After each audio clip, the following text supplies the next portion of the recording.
Hey, Andrew from Azito. Let's end the whole running around picking up towels that your young ones leave laying around with a super trendy towel rack.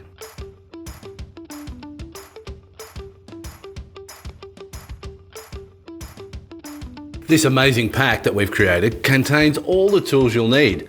Plus it comes with the instructions for this project and a few more. And it has a handy shopping list with everything you'll need for this project. Let's get into it. Firstly, start by deciding what angle you'd like your rack to lean on. Hold it up against the wall and mark lines parallel to the wall and floor at either end. Because I know that I would like mine to be at a 15-degree angle, I'm going to use a protractor square to mark this angle. Now we need to measure and mark 300mm from either end and 400mm from these points.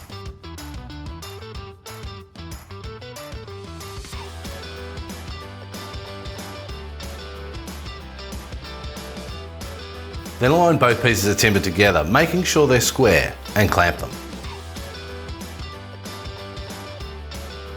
We're going to drill 8mm holes all the way through both pieces on both ends. As we're going to make it look as though the copper tube is one piece in the centre, we need to drill a couple of larger holes with a 25mm spade bit through both pieces.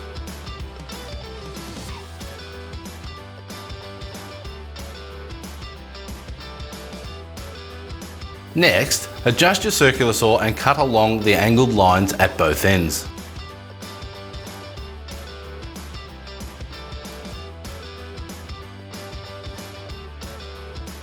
Unclamp the timber and lay them out so they oppose each other. Before we move forward, now is the time to personalise your towel rack with some paint, stain or varnish.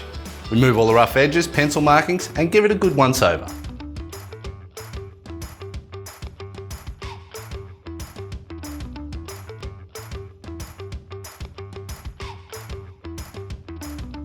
We need to neaten up the top and bottom levels, and you'll see what I mean shortly. Grab the 25mm spade bit and drill to half the thickness of the timber on the inner side at both the very top and bottom holes.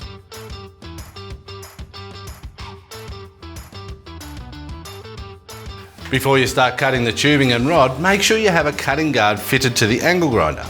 For safe usage and tips, check out our angle grinder tool tips.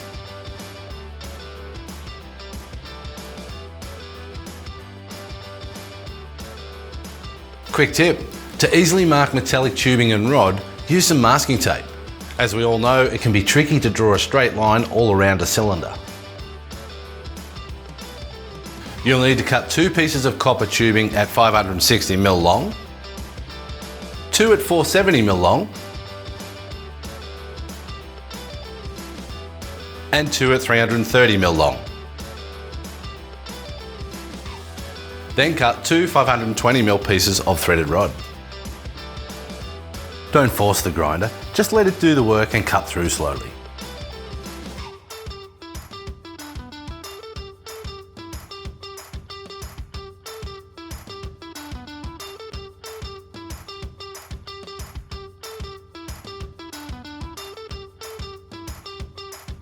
Lay all of your pieces on the floor or on your workbench if it's big enough. Let's start the assembly by sliding in the rods on one side at the top and the bottom only, then the tube. Give it some encouragement with a mallet if needed.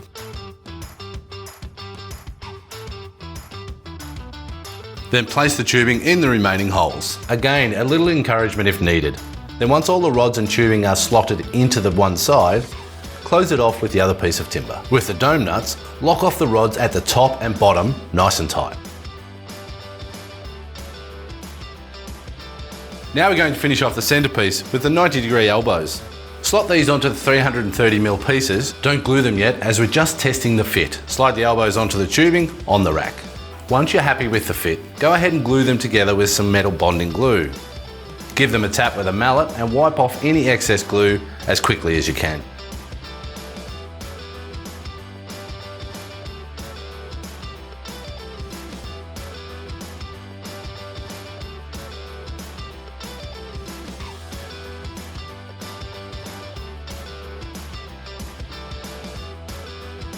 Remember earlier when I said I'd mention neatening up the top levels? Have a look at that finish. Don't forget to share your creations with us using #TeamUpWithAzito.